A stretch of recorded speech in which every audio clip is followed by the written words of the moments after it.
It's very commonly said that the root of most human unhappiness is the sense that one's life has no meaning.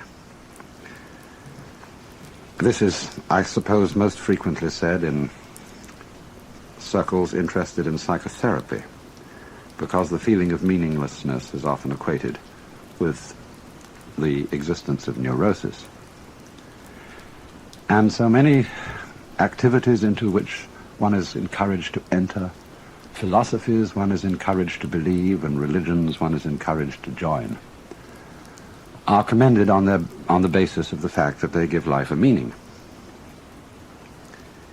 And I think it's very fascinating to think out what this idea itself means, or what it is intended when it's said that life has to have a purpose. I remember so well as a child listening to sermons in church in which the preacher would constantly refer to God's purpose for you and for me, and I could never make out what it was, because when questioned about this, the Reverend gentleman seemed to be evasive. What is the purpose of God for the world? We used to sing a hymn too, God is working his purpose out as year succeeds to year.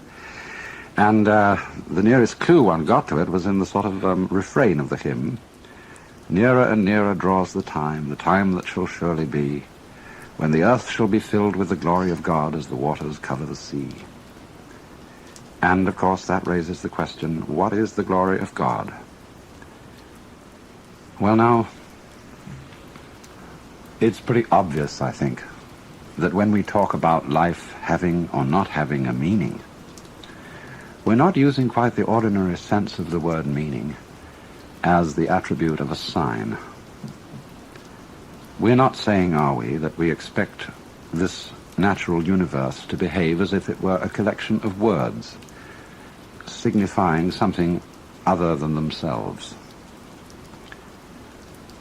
It isn't a point of view which would reduce our lives and the world merely to the status of signs.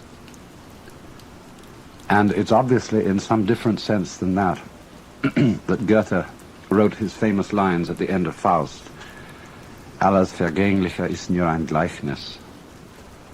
Forgive my pronunciation of German.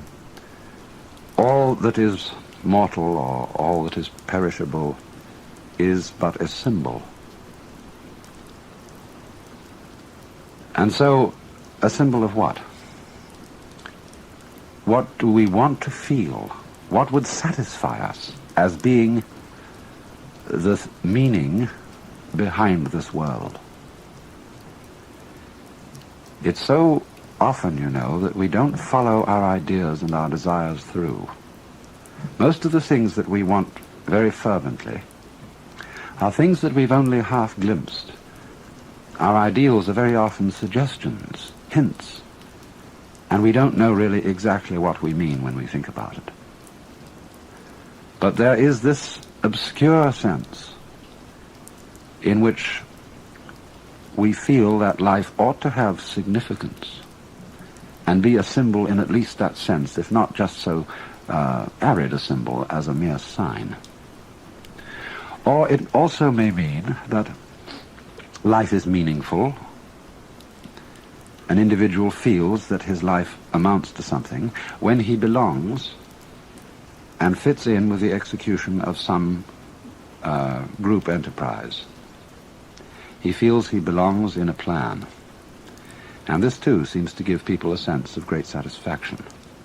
But we have to pursue that question further too. Why is it that a plan, why is it that fellowship with other people gives the sense of meaning? Does it come down perhaps to another sense of meaning, that life is felt to be meaningful when one is fully satisfying one's biological urges, including the sense of hunger, the sense of love, the sense of self-expression in activity, and so on. But then again, we have to push that inquiry further. What do our biological urges really point towards? Are they just, however, things always projected towards the future?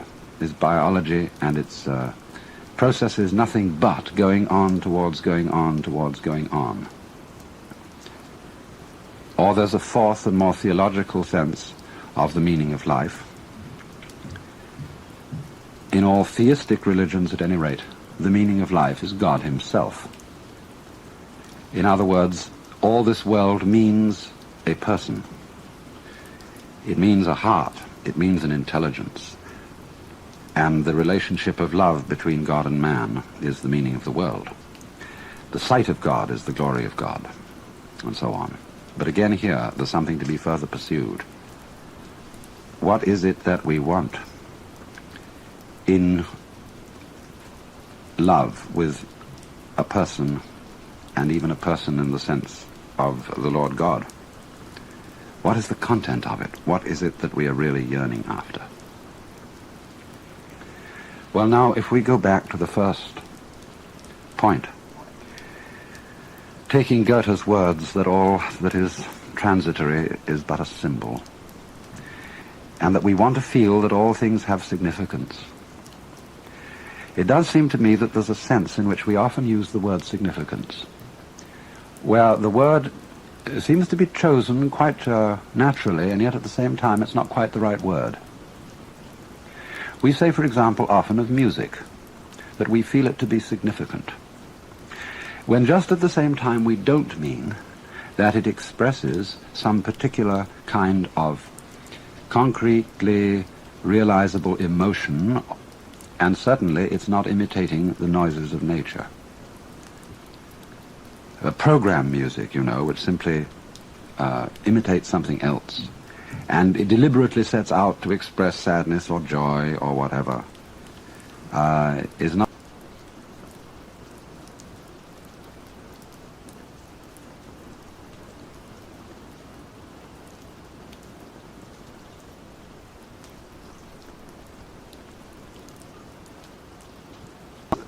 felt to be significant, not because it means something other than itself, but because it is so satisfying as it is. And we use then this word significance. So often, in those moments when our impetuous seeking for fulfillment cools down, and we give ourselves a little space to watch things, as if they were worth watching, ordinary things.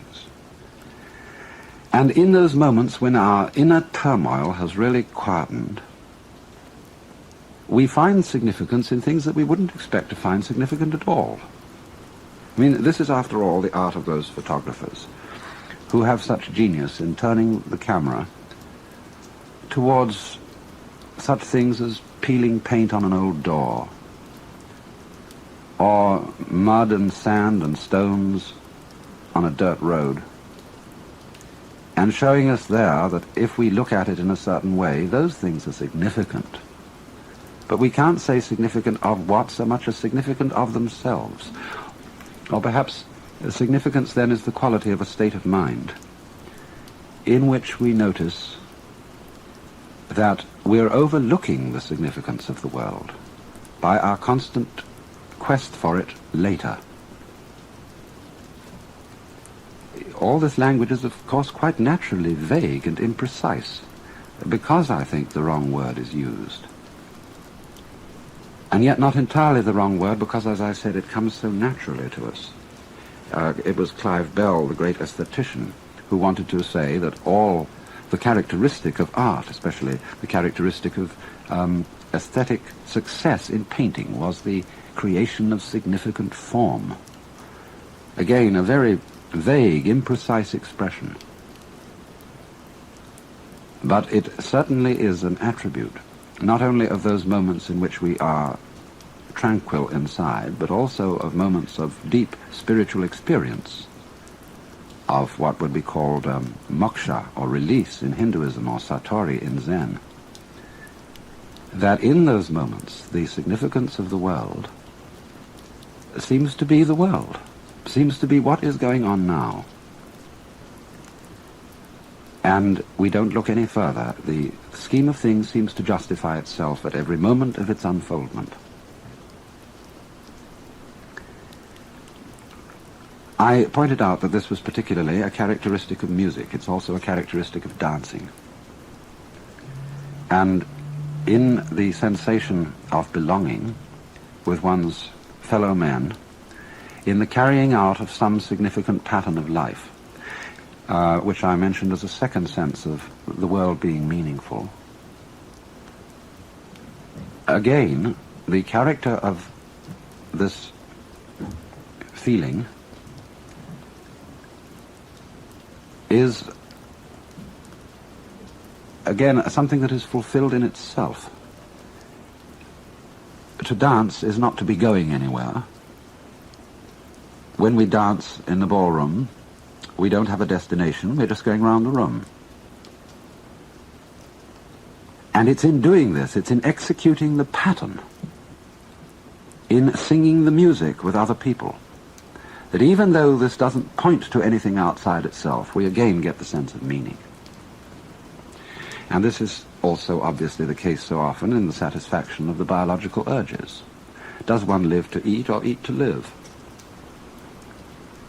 I'm not at all sure about this. I'm sure I very often live to eat, because sitting around a table with people, I don't like eating alone, and enjoying food is absolutely delightful.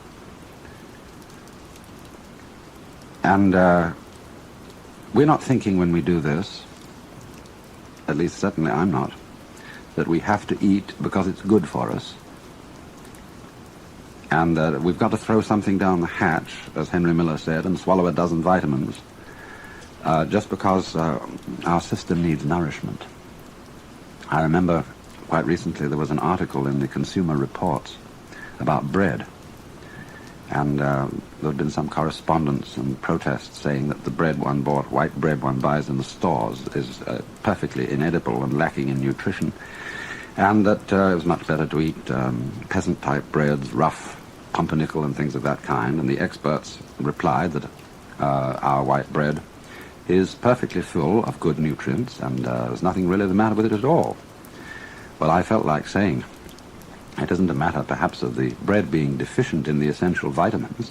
Bread isn't medicine, it's food, and one's complaint against it is that it's bad cookery. It tastes of nothing. And we do tend, don't we, to look upon food so often for what it will do for us rather than the delight of eating it. But if the satisfaction of biological urges is to mean anything, surely the point of these urges is not the fatuous one of mere survival. We might say the point of the individual is simply that he contributes to the welfare of the race. And the point of the race is that it reproduces itself, to reproduce itself, to reproduce itself, and keep going. Now that isn't really a point at all. That's just fatuous. Surely the race keeps going because going is great, because it's fun. And if it isn't, and never will be, then there's no point, obviously, in going. I mean, looking at it from the most hedonistic standpoint. But then when we come to the question, what is fun? What is the joy of it? Again, we come down to something that can't very well be explained in the ordinary language of meaning, of leading to something else. And this, I think, becomes preeminently true if we think of it in theological language, that the meaning of life is God. In any of the theistic religions, what is God doing? What is the meaning of God? Why does he create the universe? What is the content of the love of God for his creation? Well, there's the frank answer of the Hindus that the Godhead manifests the world because of Leela, which is the Sanskrit word for play. And this is likewise said in the Hebrew scriptures, or the Christian Old Testament, in the book of Proverbs, where there is a marvelous speech by the divine wisdom, Sophia. which, in describing the function of the divine wisdom in the creation of the world, in other words, is a manifestation of the wisdom of God. Wisdom uses the phrase that in producing men and animals and all the creatures of the earth, wisdom is playing. And it was the delight of wisdom to play before the presence of God. And when it is likewise said in the scriptures that the Lord God created the world for his pleasure, this again means, in a sense, for play. And certainly this seems to be what the angels in heaven are doing according to the traditional symbolic descriptions of heaven. They are ringed around the presence of the Almighty, calling out, Alleluia, Alleluia, Alleluia, through all eternity. Well, Alleluia may have meant something originally, but as it's used now, it doesn't mean anything except, well, in our own slang, whoopee. It's an exclamation of nonsensical delight. And it was Dante in the Paradiso who described the song of the angels.